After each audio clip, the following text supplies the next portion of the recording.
একজন শিক্ষকের জন্য 5 লাখ টাকা আর 3 জন কর্মচারীর জন্য 3 লাখ টাকা 8 লাখ টাকা এখানে আসছে।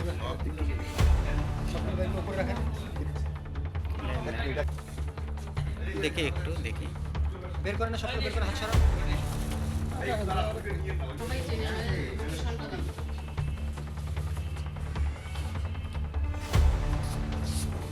টেবিলের উপর রাখেন।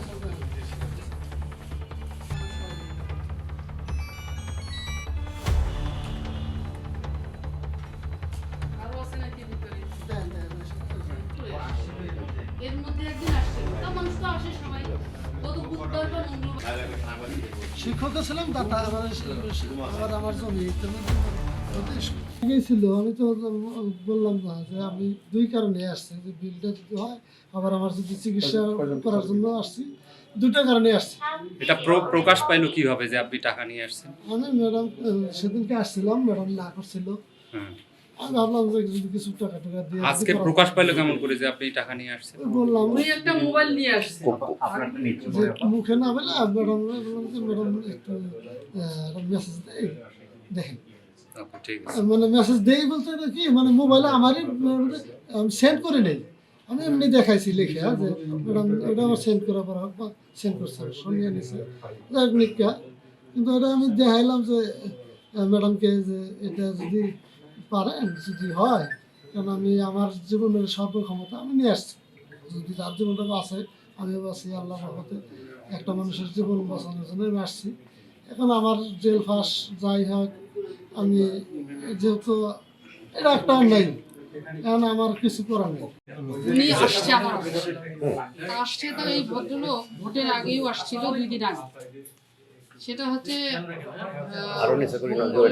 মোবাইলটি সমস্যা না, সোমবার আসছিল। থাকে ভোটের 2 দিন আগে, ভোটের 2 দিন আগে সে অফিসে আসছিল।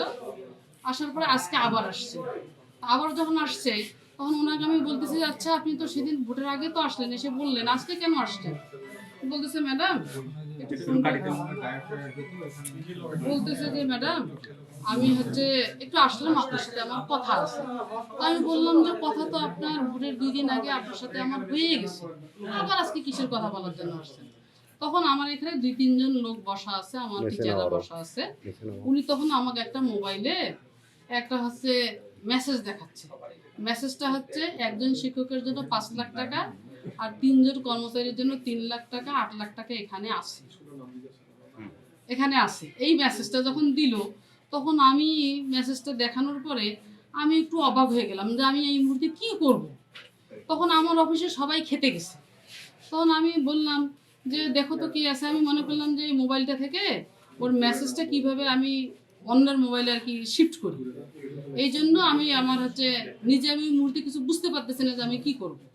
তখন মানে আমার কর্মচারীরা খেতে গেছে, তখন বললাম যে ফোন করো আসুক। তারপরে আমার অফিসের যে হিসাব সহকারী কর্মকর্তা আছেন আকিকুল শেখ, উনি আসলো, আমার অফিসের অন্যান্য কর্মকর্তারা আসলো। আসার পরে আমার ড্রাইভার ছিল, আরও কর্মকর্তা ছিল।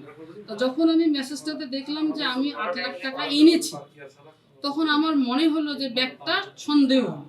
তখন আমার কর্মচারীদেরকে, অফিসের কর্মচারীদেরকে বলতেছি যে ব্যাগটা একটু আপনারা সার্চ করেন। তা ব্যাগটা ওনাকে বলতেছে যে আপনি, ওরা বলতেছে যে আপনি খোলে আমরা ব্যাগটা দেখি। ব্যাগটা খুলতে গিয়ে একটা হচ্ছে প্যাকেট, সেটা হচ্ছে মানুষ গিফট দেয় না, সেই গিফটের মতো। সেই প্যাকেটটা খুলতে চাচ্ছে না, বলতেছে যে আমার বাচ্চার জন্য প্যাকেট নিয়ে আসছে, একটা গিফট নিয়ে আসছে। তা আমি ওনাকে বললাম যে যেহেতু আমি এনেছি কথাটা উনি বলছে, তাহলে ব্যাগটা তো অবশ্যই কিছু আছে। তখন আমি বললাম যে ওই কি খেলনার কথা বলতেছে ওইটা একটু তোমরা খোলো। খোলার পরে দেখতেছে যে সব টাকা। কারণ টাকা যখন এখন পেলাম তখন আমি বুঝতেছি না যে আমি এখন কি করব। কারণ তাকে যদি ছেড়ে দেই তাহলেও তো আবার বাইরে কি ঘটনা ঘটাবে, কি বলবে। তখন আমি আবার তখন তাৎক্ষণিক হচ্ছে কমিশনার স্যারকে আগে ফোন করলাম, পুলিশ কমিশনার স্যারকে। কমিশনার স্যার একজনের নাম্বার দিল, আমি ওসিকে ফোন করলাম, উনি আরেকজনের নাম্বার দিল। এইভাবে সবার সাথে একটু যোগাযোগ করে এই যে এনারা এখন আসলো। তারপরে তো এখন আপনারা তো এখন আসছেন।